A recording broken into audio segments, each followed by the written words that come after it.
She's bougie now, my dog, you know. So Swear. like once it was dead hot in the day on, so I put some water down, put a couple of ice cubes in it. Now she won't drink water without ice cubes. Oh, she's my bougie, days. G.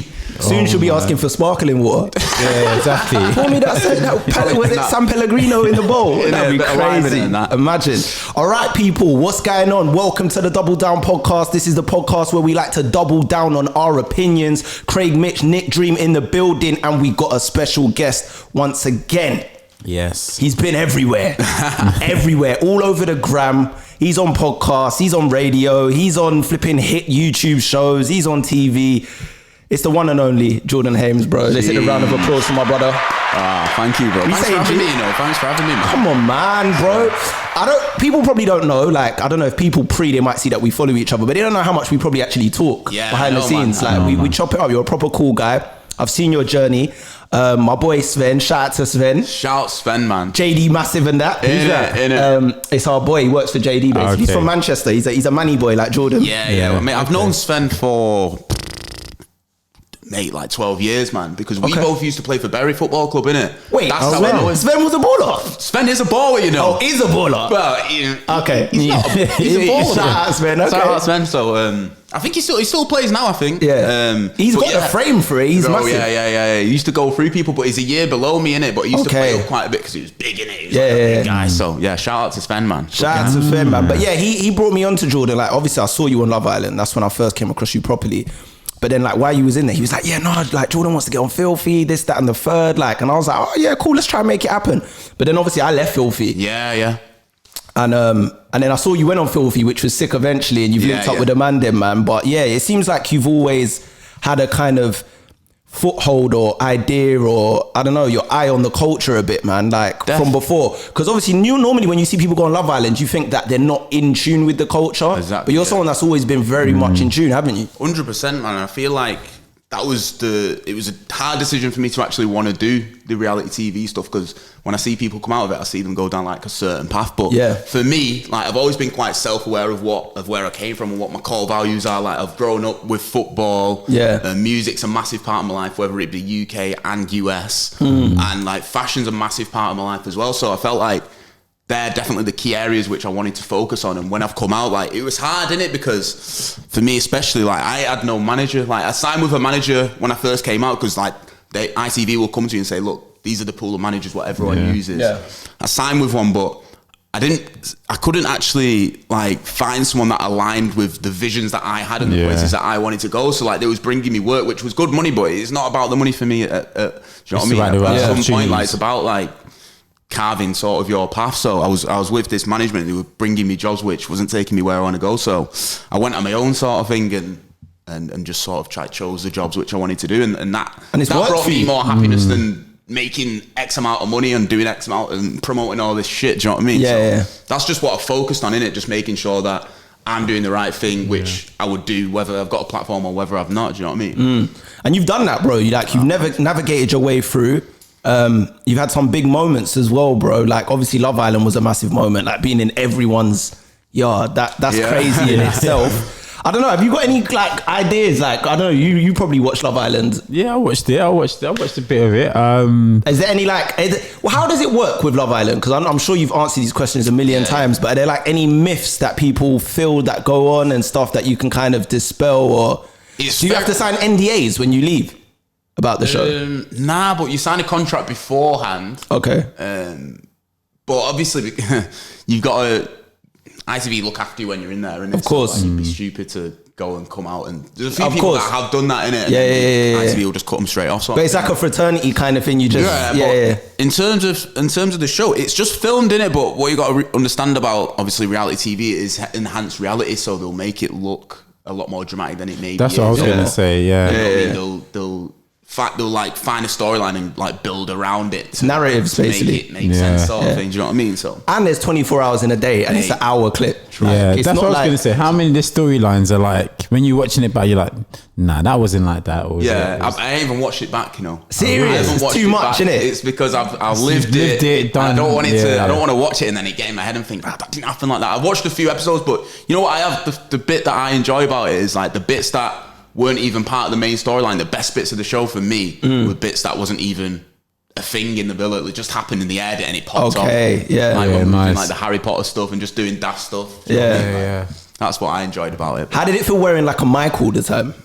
Was that just weird? You get used to it. You just get used to it after a while. But like they remind you of it because if you jump in the pool, like they cost like $2,000, innit? Oh so shit! Like don't jump in the pool with your microphone on and all that. But you get used to it, man. But you wake up in the morning, literally, you don't know what time it is in there either, you know. So we were figuring out the time based on where the sun was hitting the floor in the garden. No way! It's pretty mad. And we figured out the time based on the time on the cooker, and then they clocked it because they're listening to everything that you're saying, you know. Yeah. So like if you say to your boy like, oh, they'll tell you to shut up, like through the tannoy, through that. Of course, villa, yeah, so yeah. it's weird, isn't it? So the first few days I was walking around thinking, this is weird, but what was it like being in there? Because I've heard rumors about contestants getting kicked out for like potentially bashing in the toilets and all of these different things. I know it's mad where I'm going with this, but I'm going somewhere with this. I want to ask you, like, how is it being in there around so many like peng people, right? Yeah. What's your hormones like? Are you just bare horny all the time? Put it this way, I was waking up every day with an absolute stonk on.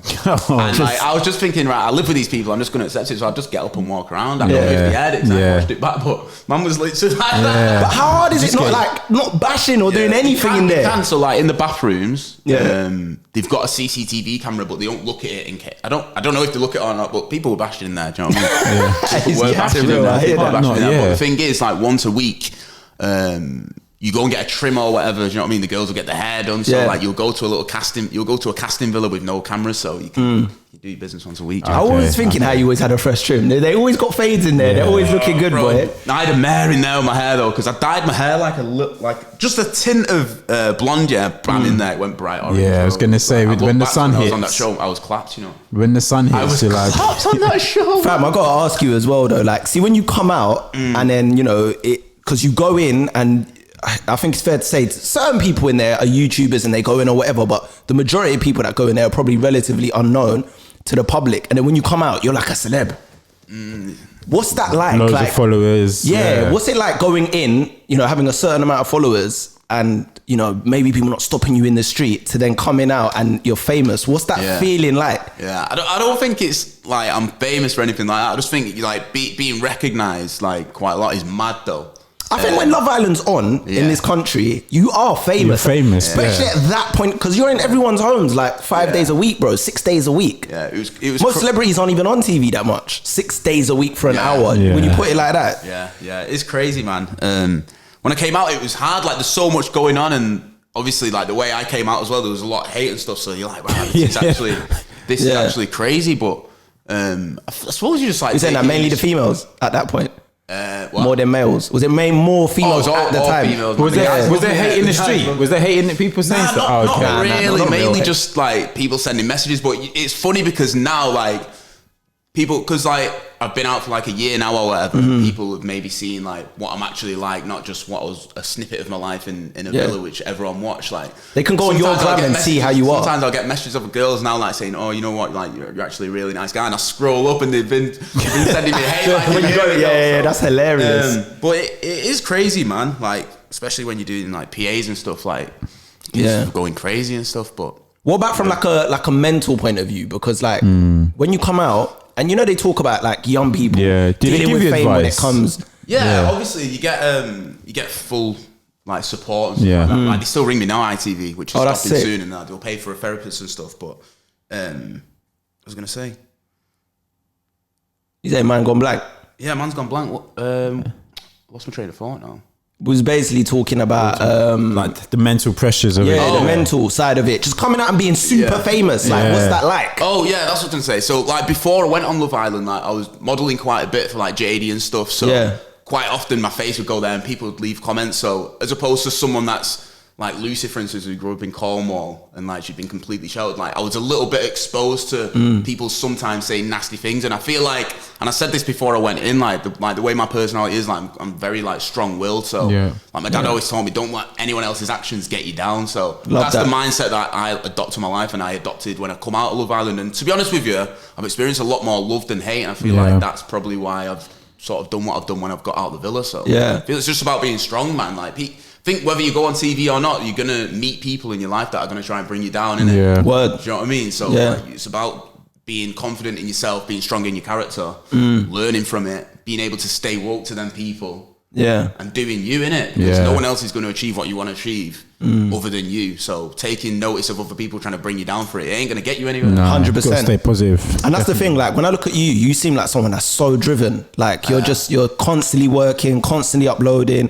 constantly making content, constantly pushing. It's very easy for people to kind of get a bit lazy. Yeah, get that huge platform, get that kind of attention, get the kind of money and fame, and then afterwards kind of drop off. But you just kept the hunger going, bro. It was hard, like coming out, because I came out, like looked at my phone and thought, shit, this is mad.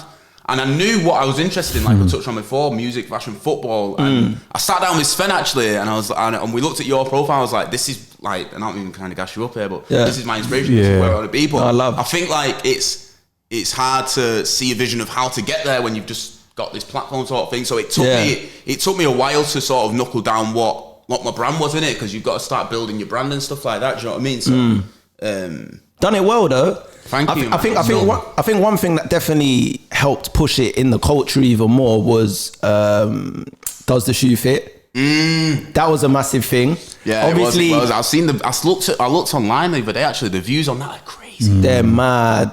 They're mad. Like, and for me, that shows like proper entertaining. I think that's like a coming of age for YouTube. I know that's a big statement because YouTube's been around for time, and I think for UK here for young people, it's like, all right, TV, this is what we can do on YouTube. We can make a dating show. Bro, that's just as good as television.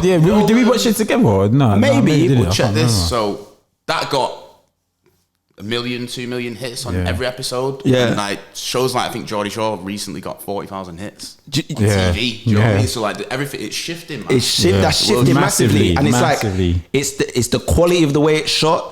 It's just organic, fun content. It's good. It's good. Like, it's punchy. I proper enjoyed filming that. And obviously you had your moment there where when who's Jordan again. I seem to always have everything I do. I seem to always have a moment. But obviously, Love Island was funny because like the whole situation what I had on Love Island. Like when I step back and think about it now, like I've sort of like conducted the whole thing in it. Like I actually like the way everyone blew up was in direct proportion to what the decision that I made, which is kind of funny. But does the shoe fit just blew up, which was funny as well. Just off a thing moment, and you had all them little kids saying who's Jordan again. That was hilarious still. But I was like, when I look at does the shoe fit, and I look at all of the content that's going on now, we're in a good space, I think, like here in the UK. I think a lot of people are creating, like we've got so many talented individuals now in the scene creating content. We're seeing such a variety of content now. We are. From like podcasts to YouTube shows. YouTube's something that I've thought about starting for a year now, but for me, your own personal one. Okay. But for me, I like to really think about my decisions beforehand, innit? Because I feel like everything that I've done or everything that I do now, I always want to do something different and provide value different in it. So I wouldn't just want to sort of vlog me going on holiday or anything like that. So I'm trying to figure out the best way to sort of do that, innit? So I think that's important as well. But these shows are definitely showing people different ways which you can make content and be different, because that's what it's about these days, isn't it? Exactly. And one of the things I noticed that you started recently was Slide Into My Podcast. Yeah. Is that on BBC Sounds or One Extra? BBC Sounds. So it is on BBC Sounds. Big look. Doing it with Snoochie Shy. Yeah. Kaz. Yeah. Tell us a bit about that, man. What do you watch? I know Slide. I mean, it pretty much. You get what it says from what it says on the tin, Slide Into My Podcast. But what are you not chatting about? So I think I see like a clip and it was Snoochie talking about feet. Yeah, so I first went on Snoochie's show last year, innit? She just asked me on a guest and just got on proper well, innit? Shout out to Snoochie. Shout out to Snooch, man. Love her to bits. She fell off a chair actually when I first met her. Oh, man. Bro, crazy. What she licked? No, so basically we was doing this game and I had to throw these balls in a basketball hoop, right? Yeah. And I missed one, and like the forked was she had to look up my internet history, on the internet history, like the second one down was Cornhub, innit? Oh no! She fell off a chair laughing, but that's crazy. So she was starting a new podcast. What category? What category? I like to think I'm there. Do you know what I mean? I want to be as realistic as possible. That's it. We say what POV? POV. Camera quality doesn't have to be great. Yeah. You know what I mean? Of course. So she was starting this new podcast, which was basically about completely unfiltered about men and women sliding into other people's podcasts and just saying weird stuff. Like, I don't know about you, I personally get so many weird DMs, like people requesting weird stuff or Like what? Yeah. Give us a something. What weird thing has someone? I'm curious. So I've had a good. Let me try. So like, I'll get an example. Are you gonna find it out? Find an example. What about you, Nick? This was one that came in the other day. Nah, I mentioned it nothing. on the podcast. Do you know what? There are interesting characters that. The more we do this pod, I'm starting to get a few. So I put odd ones. Yeah, but I hear that. So I put an Instagram story on of me just drinking some Shiraz red wine, and a girl messaged me saying, "Baby, I'm from Shiraz. Why don't you taste me too?" Raw. So on the podcast, yeah, she's moving like a Guerrero boy up front. He's not playing about. Yeah, but like we talk about like sugar daddies and like sugar mamas. Like I've had like a little experience in LA when like this like pretty old couple met me and my agent and started inviting us both round, and then started inviting me round on my own, like trying to get my body out and stuff like that. Do you know what I mean? And like they're like obviously the girls talking about sugar daddies who offer to fly them out and stuff like. So just stuff that happens in everyday life that you'd speak to your mates about, but it's not really a platform where it's completely unfiltered and you can just say it, innit? Talk about we'll have like a round where I'll sort of show that DM, for instance, the baby, I'm from Shiraz, why don't you taste me? And then the girls and the guest will like write a reply, and then I choose a reply to write to with stuff like that. Do you know what I mean? So it's just fun, man, but it's good for me because like presenting and talking more is something that I'm looking to get into. Like I've modelled for years now, innit? And it's fun, but you want to showcase your personality more. Man, exactly. And that's what I try to do. That's the main reason why I went in Love Island, because it sort of gave me the opportunity to be able to meet people where I can do that a bit more. So that's sort of my goal, innit? Was Kaz on your year? Year before. Oh, was it year before? Flipping out, time's moving quick, man. I know, and what's it like working with them? What's it like working with them two? Yeah, it's good. We have good chemistry together, you know. Yeah. Because it seems like originally, I think it was supposed to be just one co-host in it, as in like Kaz, and then I was supposed to be like the male, like recurring voice sort of things, so like just come in every now and again. But I've been on throughout every episode now. I think that's better as well. Like we know, like when you have three people, it's better, but also just having a male to separate the kind of opinions from women. Are you all single on that show? Yeah. I think that's the only way it's really gonna work, innit? You need to have it completely unfiltered. You don't want to be able to hold back, innit? You want to just go in with it, like. But then we're obviously dating as well, so we share our like dating experience or people that we're speaking to. Is that awkward though? Because you might feel like your date might listen to it. I was gonna say, did I just gotta hope that they don't. Yeah, exactly. But I don't say anything mad on there. I'm just honest, innit? Like if a girl's flipping saying one thing, but I can't really figure out, I'll say it on the podcast. Because I'd say it to her anyway. What's it been like since coming out in terms of the girls, bro?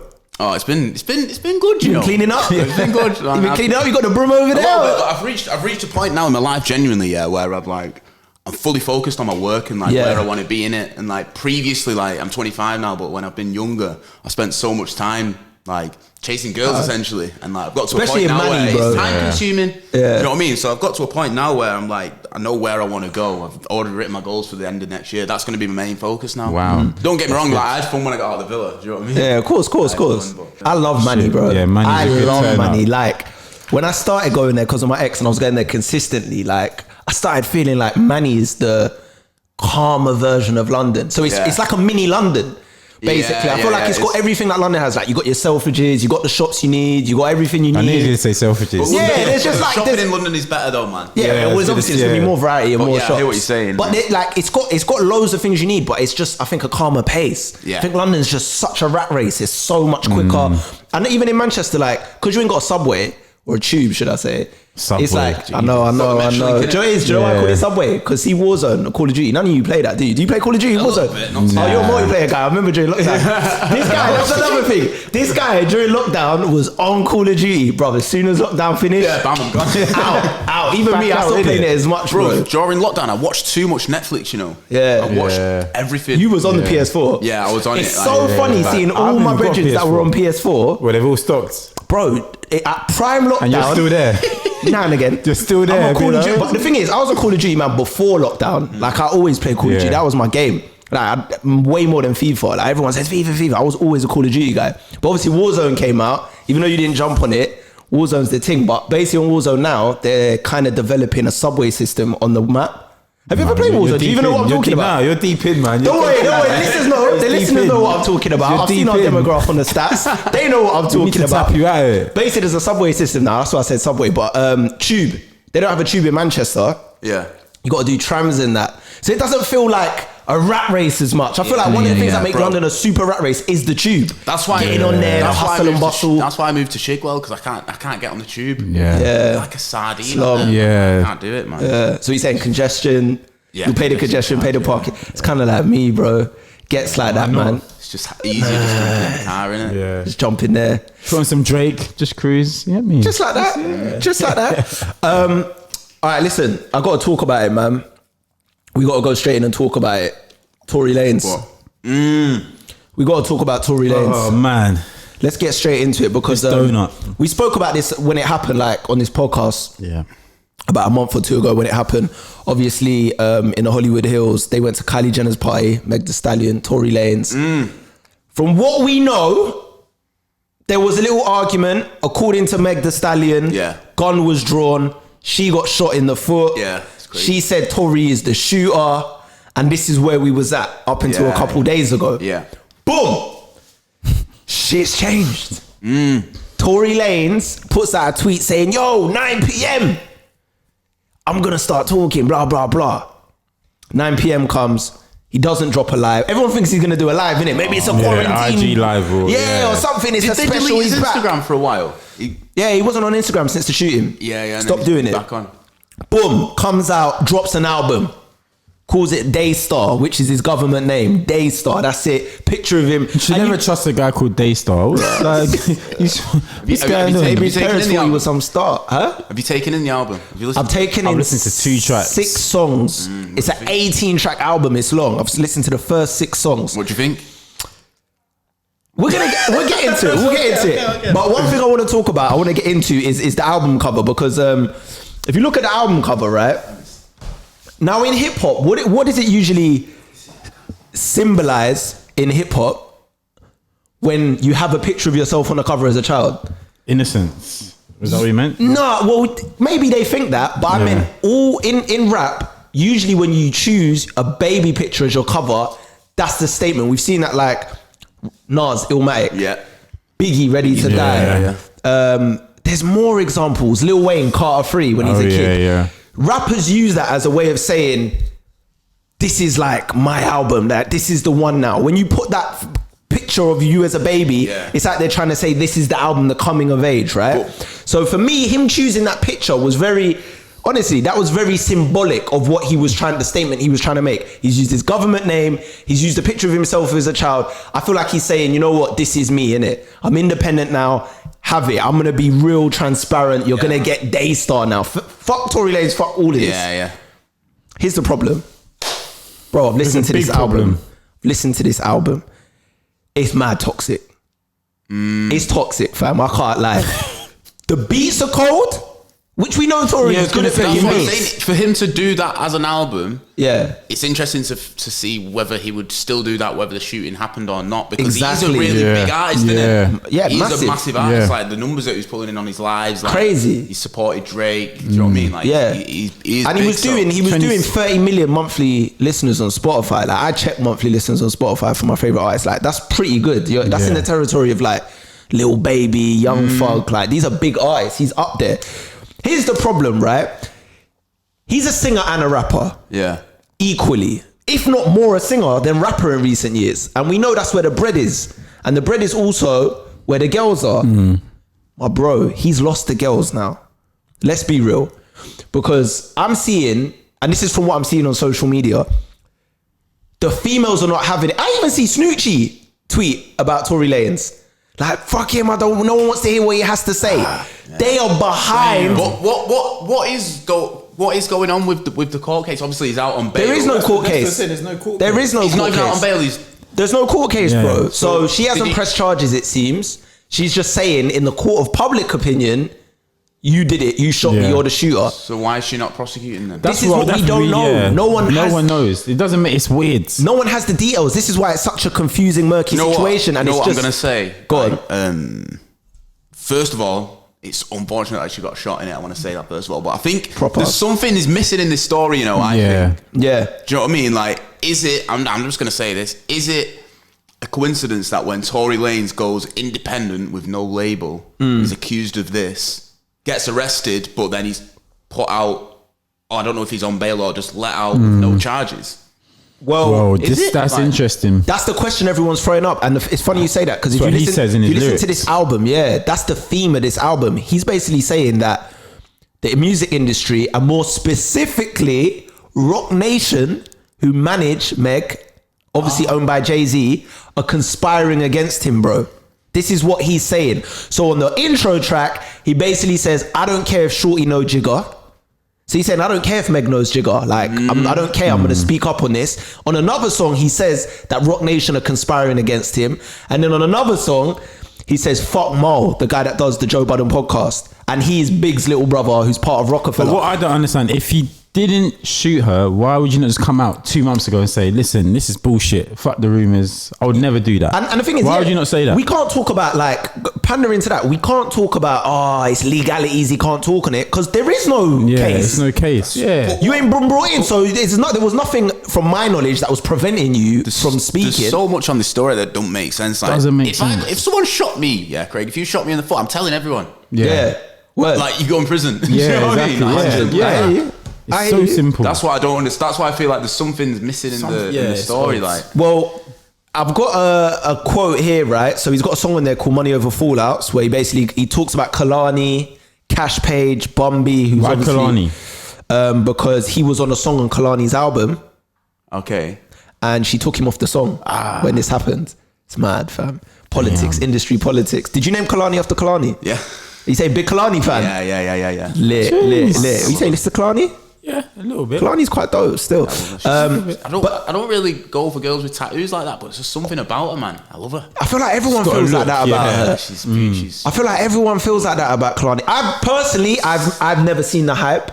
Really? Never? Nah, not for me personally, but I can see why. Like, it's not one of those ones where I'm like, she's like, I don't get why. I can see why people feel like that, and the kind of people she's been out with, there must be something, because she's Party Next Door was fighting over her. Then you had Kyrie Irving. Then you had YG recently. So she must have that fire. Like, I don't know what's going on. She must be on that Rihanna with. That's what people say about Rihanna, innit? Oh, Drake and Chris Brown beefing over. If you got all these guys beefing over you and they're big celebrities, you must have something going on, innit? Must have some sort of aura, some witchcraft or something. I don't know.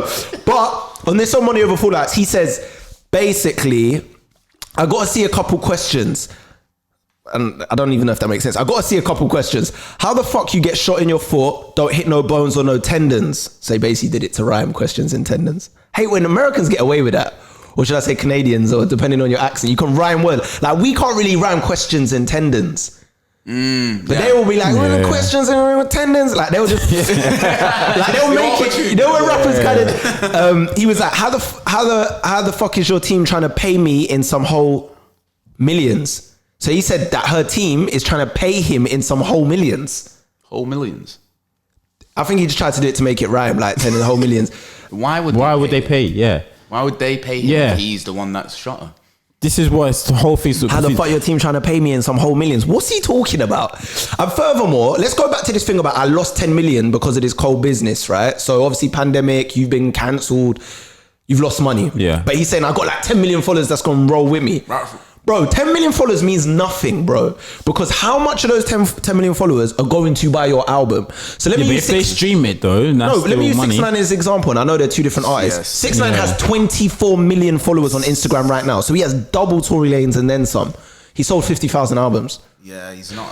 Followers doesn't necessarily mean that they're gonna buy your product or fucking subscribe to your thing or stream your music, bro. At all, bro. Right. Like, you'll find out who your core following is. Also, on top of that, what does this look like in 5 years from now, Tory? What you're doing right now? Releasing this album off the back of the controversy, saying I'm gonna war Rock Nation and the music industry, because I get it. But the album's supposed to be solely about you finding yourself and being at a point where you focus on just yourself. Do you know what I mean? The album cover and the name of it. But really, the focus of the album is on everyone else. But my thing is, I get it. Yeah, your back's against the wall right now, and when your back's against the wall and looking at the type of person he is, you come out swinging, innit? Because it's like, either I take all of this, or fuck it, I got nothing to lose now. So if I got nothing to lose, I'm gonna beef everyone and just be that guy in the industry, right? Kind of like what 6ix9ine's doing, but on a different scale.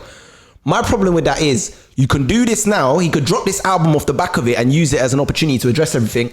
and it might even go number one because everyone wants to know what's going on. It might do bare numbers. There's no longevity in that. What does that look like in 5 years from now? You're beefing the whole industry. Whether you like it or not, in order to excel, especially if you're independent, you have to work with other artists. You have to. So if all your peers don't want to touch things you, quickly though.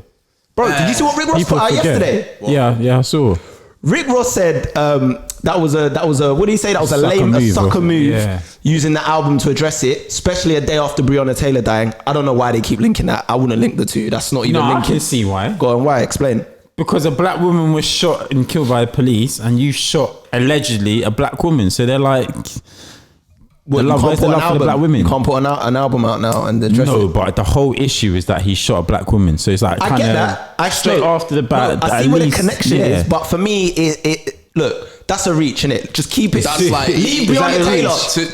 Leave Breonna Taylor and the Meg thing separate. The Meg thing's the Meg thing. The Breonna Taylor, like Tory's got nothing to do with that. That's like someone digging for the link there. I feel like my mind wouldn't have even gone there, you know. Yeah, like, that's bare calculated. I think to do that, innit? What's Rick Ross gaining from it? Because basically he put up a video saying that's a sucker move, putting it out like that, especially after the Breonna Taylor thing. Then another snap. He shows a smart car and he goes, I got you a present for your album release, homie. You didn't see that? No, I didn't see that. And he films a smart car. It was just some small white smart car outside, and Rick Ross is filming it like, he's like, man, I got you a present for your album release. Yo. You didn't see that? No, I didn't see that. On his Insta story. He put on his Insta story. But here's the problem now. Tory Lanez criticised him because in the what's it called? In the snaps, he was plugging his Bel Air all over it. Oh yeah, I saw so it had like Bel Air Towers. So Tory was thinking, hold on, my brother, you're fucking criticizing me about the Breonna Taylor thing, but here you are promoting your. Basically, let me read the tweet to you. Show me. What Tory Lanez tweeted? He responded to what Rick Ross posted, and he said, I respect you too much as a black man to disrespect you in these times. However, I went out and marched 9 days straight for Breonna Taylor in your city. That's what he said in capitals, Tory Lanez. I didn't see the boss out there once. Oh. He put the boss in quotations. He said, I didn't see the boss out there once. Also, stop tagging your endorsements in your post about her. It's a poor decision at Rick Ross. It's true though. That clapback is kind of mad though. Yeah. I mean, I can't believe we're letting Tory Lanez clap back. Like how can you not let him? He's got a Twitter account. Yeah, but I don't get how this man, you just accusations you shot someone, you didn't speak. All of a sudden, other people are talking, and you're now clapping back. So where was this energy? Where was this energy before? It's album time, bro. Album time. That's what I'm saying. Was that his strategy so that when he does come back, it's more of a bang for his album? That's what I think. Yeah. Is he done that? Is he done that strategically? And now he's realizing that maybe it's not the right thing. It's not the right thing. That's what I think. Talking. He's backfired now. Because now, like people thinking, is he genuine? Is he doing it for the album? Yeah, bro. Everything at that level, and he is innocent, and he's fucked himself. He's fucked himself. That's what I'm saying. Everything at that level is strategic. Everything at that level. When there's that much millions of money involved and the business is that high, everything is strategic. Nothing is on a whim. Trust me. Nothing's like, oh, we're just gonna do this today. There's a team. There's a publicist. There's a manager. They're sitting down because this is big business, bro. Like you can't. And leave he might be telling the the truth. It was the same thing with August Alsina with the Jada Pinkett stuff. Entanglements. Everyone was like, "Why are you releasing the album to say it?" And he had to straighten it up in that interview where he sat down and was like, "Nah, this is legit." So I think he's gonna have to do the same thing. I don't think people are trying to hear it in the music. They're not. So all right, let me just go back to Rick Ross for a sec, right? Is Rick Ross going out a bit sad? Not going out because he's still Rick Ross, but like, bro, from doing songs with August Alsina, Entanglements, that's very. Was he on that song? Yeah, he was on. He's in the video. The video came out. He's in the video. Shit. Entangles in the sheets. To his last tweet. Did you reply to it? Did you reply to the reply? Not from what I've seen. No, from what I've seen, but. What I want to understand is you're jumping on this Entanglement song because that was like a viral moment of the year. The song's a bit corny. Like, trash. Why are you doing a song off the back of that? But cool, you jumped on that. Now you're taking the opportunity to kind of, let's be real, this gets you some relevancy. Gets you some relevancy. You're putting Bel Air on it. Everyone's talking about Tory right now. And you're sending shots at him. You know everyone's going to be talking about. We're talking about you right now on the podcast. Like, do you feel like rappers? It's a bit corny getting involved in that way though. For someone like Rick Ross, you're supposed to be a businessman, the boss. Like, did you see the first time when Drake random released "If You're Reading This, It's Too Late"?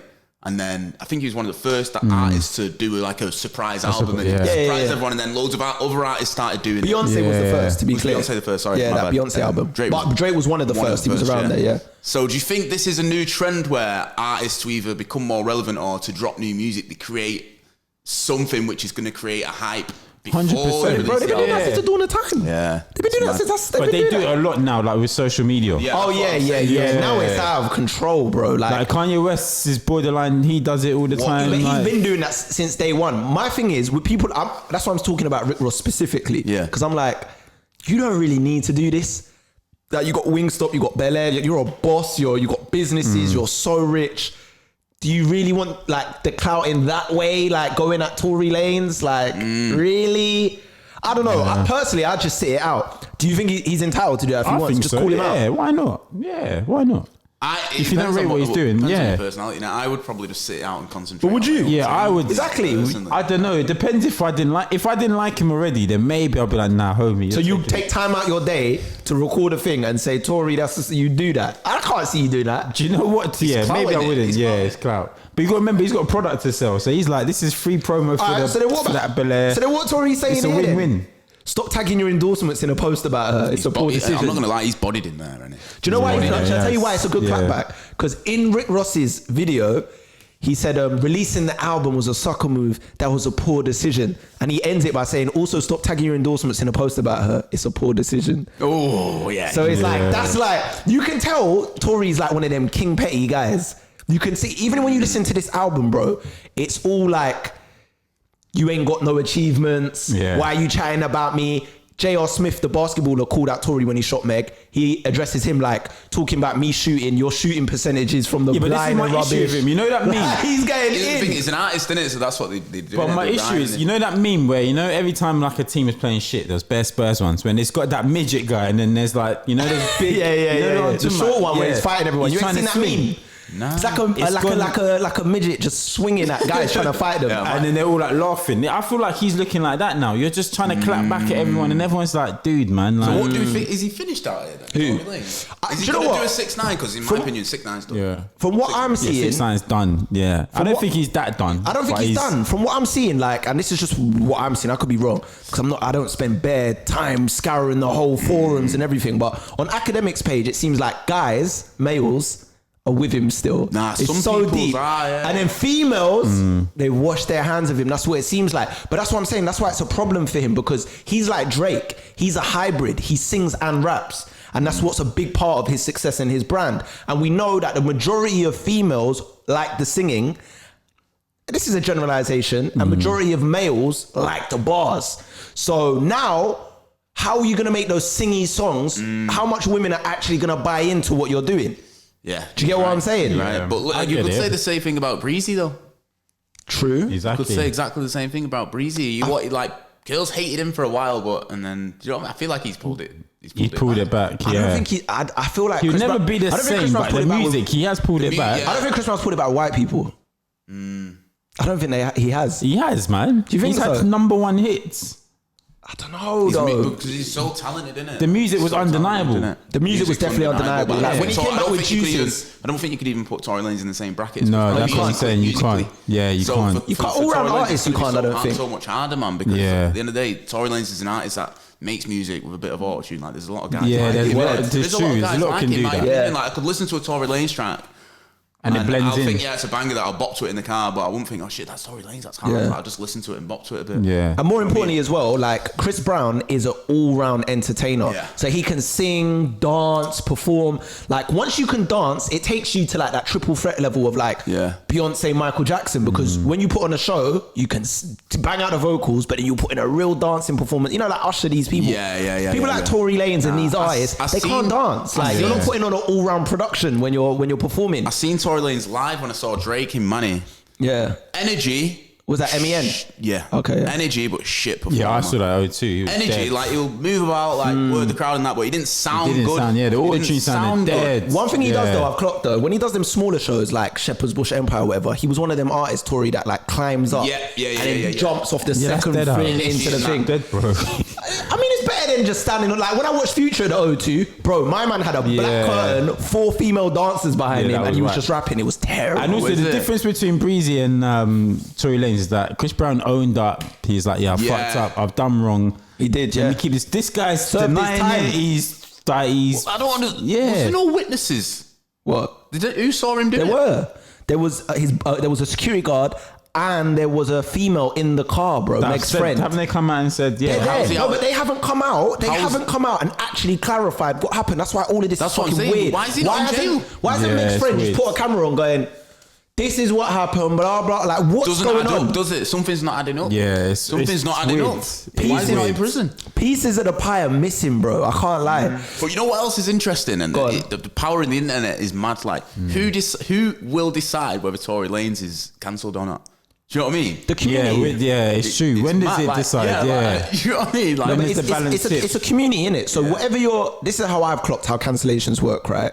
Whatever community you're in. So like, say I'm in a football community, I might get cancelled within football people. Say you're in hip hop, the hip hop fans might, like, do you get what I'm saying? It depends what community you're in. Yeah, but I get that. But so what decides who? How do you decide who gets cancelled? It's like what goes viral, what goes viral, like. Yeah, so obviously, like, let's take this example. If you shoot someone, there might be people outside of Tory Lanez's community and that fan base that just don't care. So they're not gonna be like, oh, when I see Tory Lanez, fuck him, because there's not enough energy. I'm not investing in that community to care. I get that, but it's more. I'm more thinking.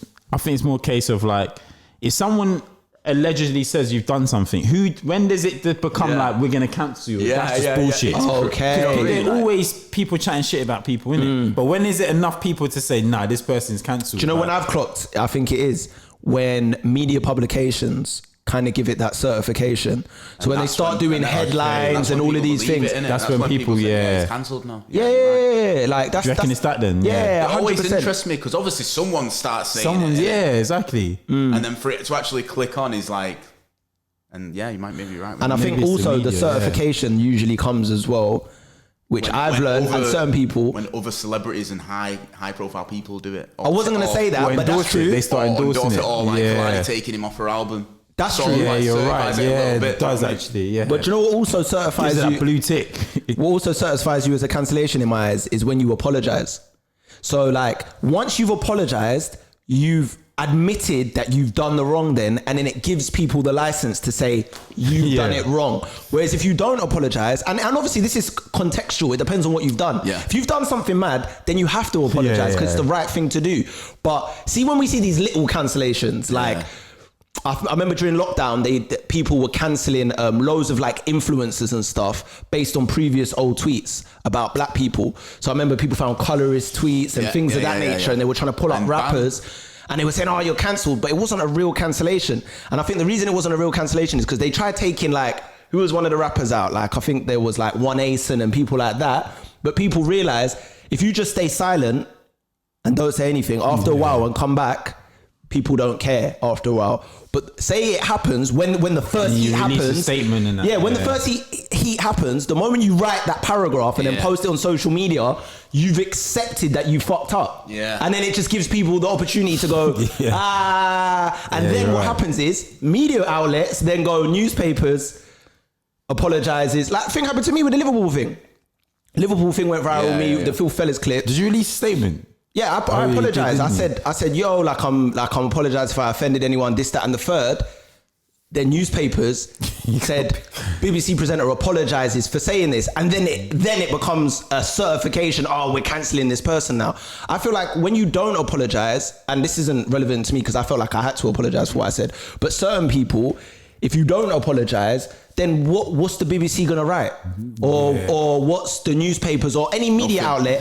What are you gonna write? Because you haven't apologized. Speculation. Yeah, it's all speculation at that point. You have nothing to actually center the article around. The moment you apologize, it's like, well, we can center around this now because it's like he's acknowledged that he's fucked up, or she's acknowledged that they fucked up.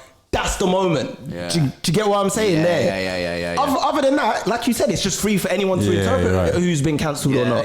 But I feel like the media kind of decide if this person. They verify it. They do it with they do it with headlines and stuff and narratives and stuff. So it's kind of fucked up. I want to come back to another thing though on this album quickly. So there was a song called Queen and Slim. Obviously, have we all seen the film Queen and Slim? Yeah, hard film. You ain't seen it? Daniel You need to Kaluuya. see it. Bro, if you get a chance, you're a movie guy, right? When you get time at home to sit and watch movies, watch Queen and Slim, bro. Dope film. Is it on Netflix and thing? I don't think so. You might have to check like Sky Movies. Yeah, maybe. Because it only came out like last year. Stream, yeah, maybe. Was the same director that did Get Out? Nah. Who was it? What did he do? The director? He done another big film. Whoever the director was, they did another film, another big film. I can't remember what film it was. I think she's just directed like music videos, like Beyonce and stuff. Was it the director that did Nice for What for Drake? I don't know, maybe. Dope film either way. There's a quote in that song and he says, this is what Tory says, even though I got a crush on Kylie. So imagine this. Imagine you're Travis is out here thinking, bro. Forget Travis. Travis is living. He's getting McDonald's deals. Bro, you've been accused of shooting a woman and this is how you're addressing it. Remember there's all the rumours about they were at Kylie's party. Well, they weren't rumours. They were at Kylie's party. But the rumours were Tory and Kylie were... Tory was feeling Kylie and Meg didn't like it and that's how the beef started and then he shot her.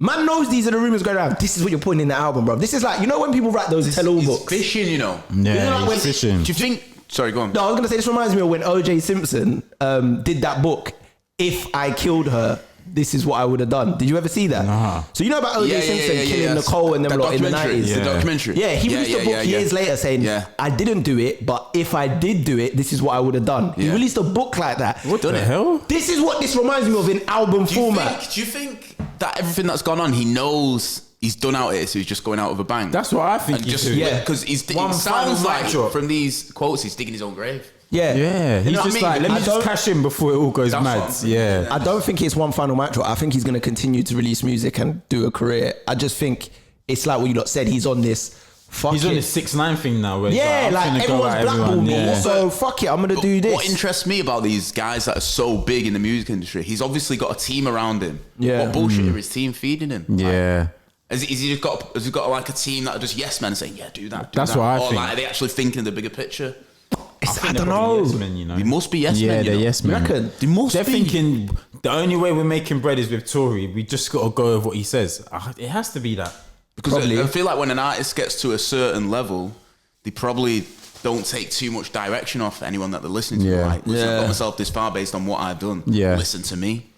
But I feel like it shouldn't be like that. Yeah, I agree. To give you a second opinion, if they're Exactly. obviously not giving him the right second opinion. You don't want yes men. That's the one thing. No one wants around him. He's too hot-headed. I just realised he's had beef with Travis, Drake, Trippie. Like he's always beefing people. He just needs to relax, enjoy his life, and just. Do you remember when he swung on Travis, or he didn't swing, but he said, "Come outside, we'll fight." You never saw that clip? Nah. Did you see that There was clip? a clip, yeah, I saw it was a it, clip, yeah. and it was in like a trailer. Yeah, and Tory sticks it on Travis, like Travis sticks saying? it on him. He wasn't really on much. He wasn't running, but he didn't say much. Yeah, but Travis probably looked at him like, "Come on, man." I feel like But according to that clip, he stuck it on Travis. I feel like he's a peak. scrapper though, Tory. Yeah, you see on his line, looks- it seems like he's got a bit of ADHD. Yeah. He's got bare energy on it. You can tell he's a Small hothead. man syndrome, innit? Yeah. Mad He thing. has, you know. I genuinely Saying think he SMS, has. no Yeah. text message. Hey, hear what I'm saying though? Look. So basically, he said, even though I got a crush on Kylie, I would have left with you if I knew you was dipping for the simple reason you invited me, but I can't act like Shorty didn't excite me.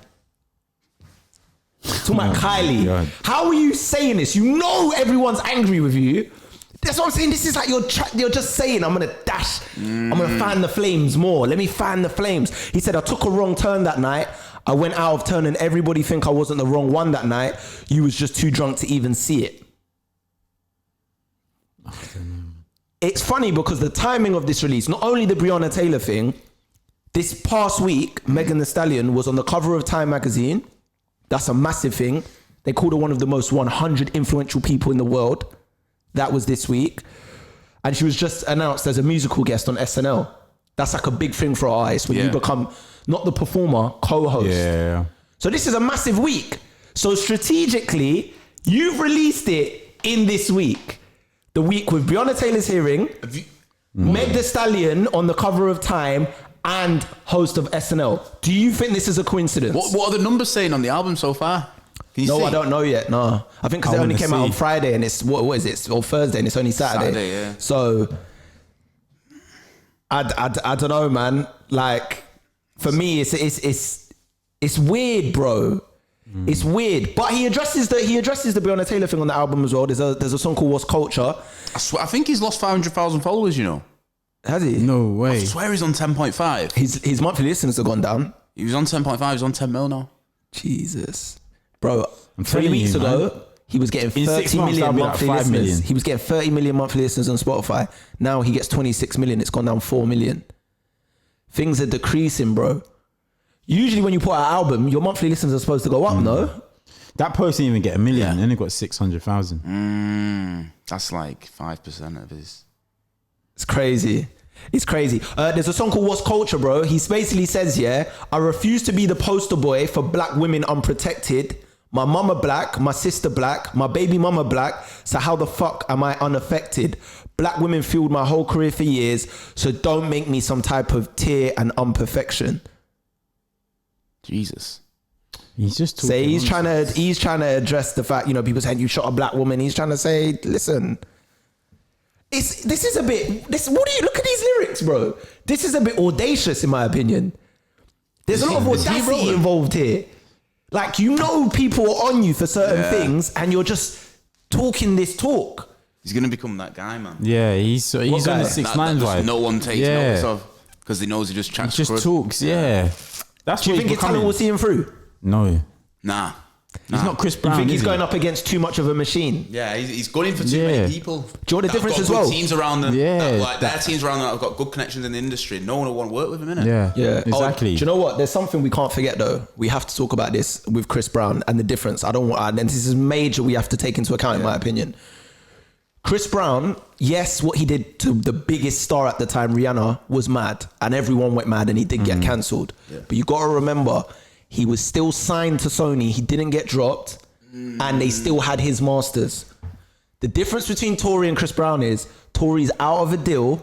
He's independent and he has his masters. That changes everything. But can I just say something? Let me just say, because if Chris Brown had his masters and was independent when he did that to Rihanna, do you think Chris Brown will still be here today? Can I just say something though? Sorry, go on. Oh, no, I'll let you go, yeah. I don't know. Do you think, like you said, the way the music labels like contradict things and like the way the music labels basically like build around things, do you think that could be linked to the fact that he's independent and he's got his own masters back? And he's a big artist, and it's like a competition thing. They don't want him to win. Well, that's what he's saying, I but don't disagree, because if you're talking about Chris Brown and Tory Lanez, I'm sorry, but what's in Tory Lanez masters to be like? Can you name me 5 big Tory Lanez hits? That's in 5. These masters. That's going to be like Chris Brown had big hits. Yeah, true. What's that one he had? The one you're gonna have to do more than just say it. That's got like 150 million views on YouTube. You're talking about that as like a big hit. I'm only going by numbers. We don't listen to it, but that doesn't mean people aren't out there listening Chris to Brown it. had "Excuse Me, Miss." Yeah, like we're talking classic R&B songs. No, I get that, but my whole point is you got to look at it in its totality. I feel like if Chris Brown didn't have his, if Chris Brown had his masters when he did that to Rihanna and he was independent, why would the music industry even be behind you at all? No, I get, but basically my whole point is I think it's a lot easier for Tory Lanez to get his masters back than it would be for a big artist like Chris Brown. Oh, but his masters are worth for him. I'm not talking about how easy it is to get your masters back or not. I'm talking about how that affected how bad you're going to get cancelled and going forward, how it affects you.